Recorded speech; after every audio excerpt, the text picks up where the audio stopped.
សួស្តីបងប្អូនអរគ្នានេះគឺជាទស្សនភាព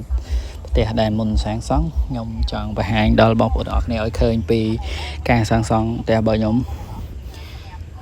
ផ្ទះរបស់ខ្ញុំវាទំហំ7 2 ទឹកគុណឲ្យ14 2 ទឹកបូកជាមួយនឹងហោជាងខាងមុខហើយនឹងបន្ទប់ទឹកខាងក្រោយមួយទៀតអញ្ចឹងសកម្មភាពនេះចៅគេមុនសាងសង់តាំងពីខែ5ឆ្នាំ2025បាទហើយការសាងសង់បន្តគឺសាងសង់ដោយឥដ្ឋ20ជញ្ជាំងឥដ្ឋ20ឥដ្ឋ10តែនៅក្នុងបន្ទប់ទាំងអស់នេះគឺជានារីដែលគាត់មកធ្វើបានប្រហែលជាប្រហែលខែគាត់ក៏មានបញ្ហាគ្រួសាររាកទាស់នៅក្នុងកន្លែងការឋានគាត់ត្រឡប់ទៅវិញទៅជាមួយនឹងបងប្រុសអញ្ចឹងគាត់ធ្វើការបានតិចដែរហើយនេះគឺជាសកម្មភាពដែលគាត់ធ្វើគាត់ឧស្សាហ៍ព្យាយាមមែនទែននេះសាងសង់បានប្រហែលទៅជា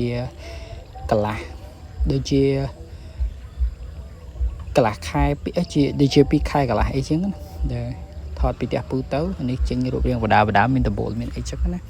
ដំបូលខ្ញុំយកពណ៌ទឹកពណ៌ផ្លាទីនទឹកមាសផ្លាទីនគេហៅថាផ្លាទីន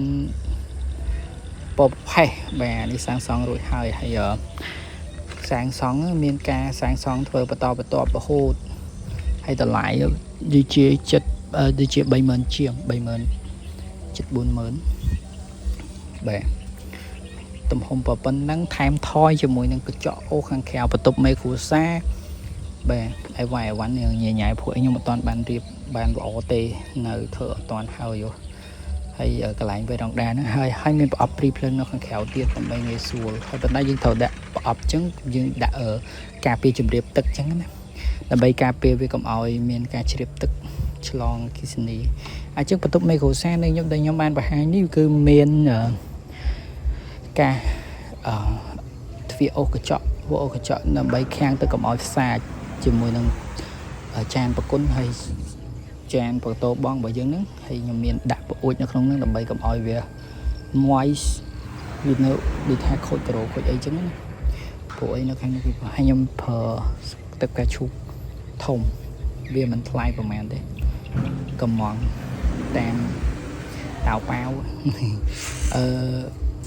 កំងតាមเพจបងអលហូមដែលគាត់ឲ្យមកខ្ញុំបាទហើយមានទ្វាររូតមានរនាំងរូតអីចឹងណាបានមើលទៅ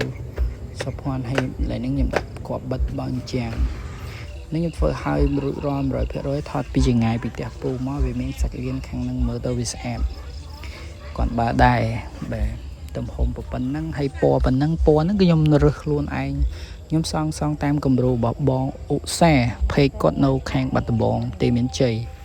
អញ្ចឹងគាត់សាងសង់ឲ្យខ្ញុំធ្វើតែប៉ុណ្ណឹងអរគុណច្រើនបាយ